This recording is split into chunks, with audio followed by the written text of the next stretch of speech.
That little youngin' up to something, he gon' roll when it's right. Ain't no question, they gon' make him take a soul in the night. Once he ran from automatics, he done chose. Yo, what it do, man? What's good, bro? Hey, man, this your boy Big Guala, yo, Mr. D himself, checking in, man, at Beezy TV, man, the big one, not the small one. Straight out of North Island, man, straight fresh out of the island, Hamilton Port tickets. You dig, man? Nah, for sure, man. I appreciate you pulling up, man, coming by. It's been long overdue. Right on. For sure. Now, you said something just a while ago.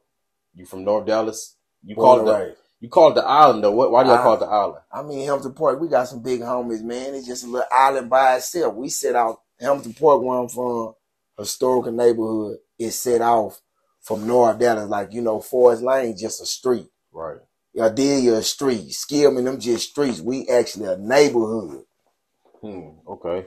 Now, with you growing up in Hampton Park area, like, what was your day-to-days like as a child still? Like, how was you coming up? Man, I was a problem child, Beezy. On everything.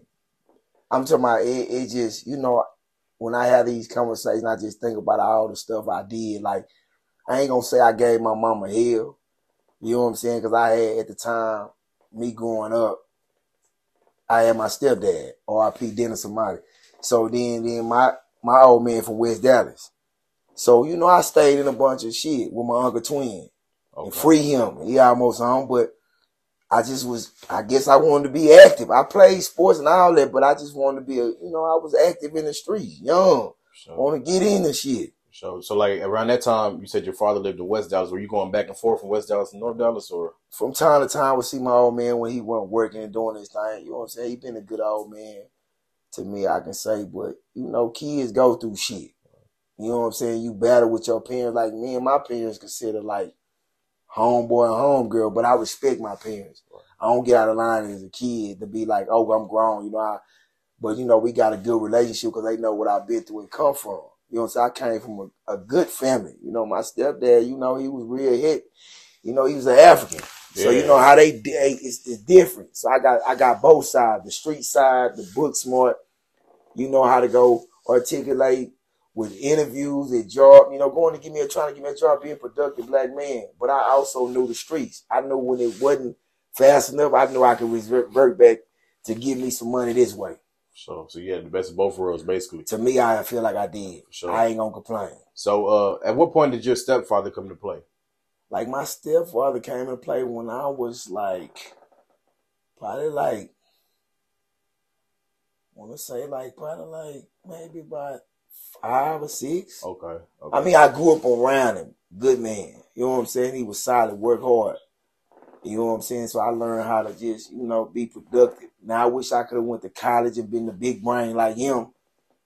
But, you know, it didn't play out like that. But I took and learned a bunch of my tools to get where I need to get to in life. Sure, that's real. That's real, bro. Now, like when he did come in, I know you said you were like 5 or 6 years old.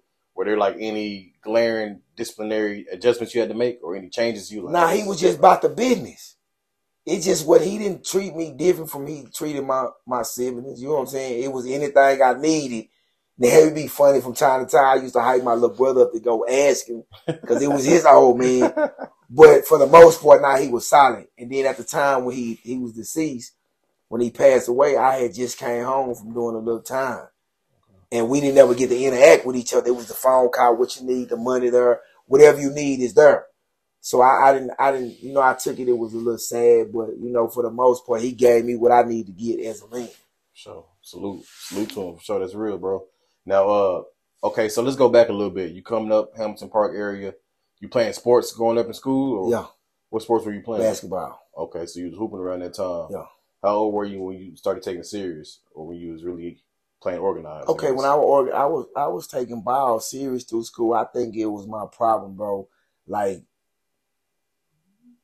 at a young age, I lost my grandmother, and it took a toll on me. You know, that was my partner. You know, I don't even like to talk about that from time to time because it flirted up. You know what I'm saying? So it was just like me and my uncle. My mama got 5 little ones in the house. You know, my uncles was teenagers, they twins. Okay. And then it's me and my siblings.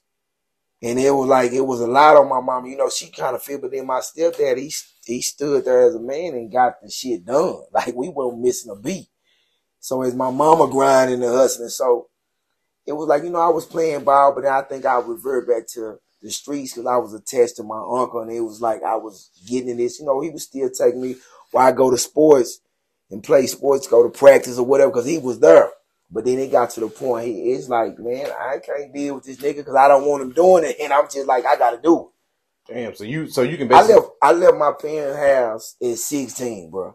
Like, I was gone. And it wasn't no, like, people be like, man, my mom was struggling. Nah, it wasn't none of that. It was like, nah, I'm ready to be my own man. Like, this, I guess the rules, and you got to come in at a certain time. I wasn't trying to adapt to that shit, B. I wasn't being funny.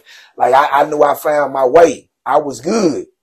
So I wasn't just trying to adapt to none of that. I knew my way. Damn. Moved out the house, had me a own little place. Me and my mom used to get into it about that. Like, I was already fast. At 16, you already had your own spot. Me and my partner them, yeah. I was just because I already felt like that. I guess I wanted to find my way. That's all I can say. Well, let me ask you this, bro. Like, because right now, that's a lot of stuff that's still going on. It's other 16-year-old kids that still, on their own right now. If you can give them some advice on something that you wish you knew back then, what would you tell those kids? Man, I would have stayed in school. I would have took my time. I wouldn't try to rush on the age. Like being in the clubs with these grown folks. And then, we thinking and seeing that, I ran, it's crazy. I was in GG's one night. My mama came in there. And my real name, Morgan, she was like, boy, what you doing it? And she it's came like, inside the club? She was in the club just coming out with her homegirl.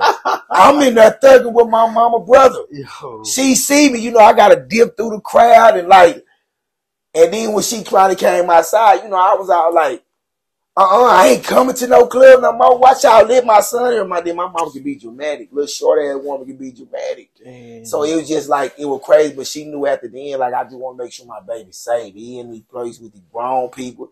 Niggas can be jealous and envy.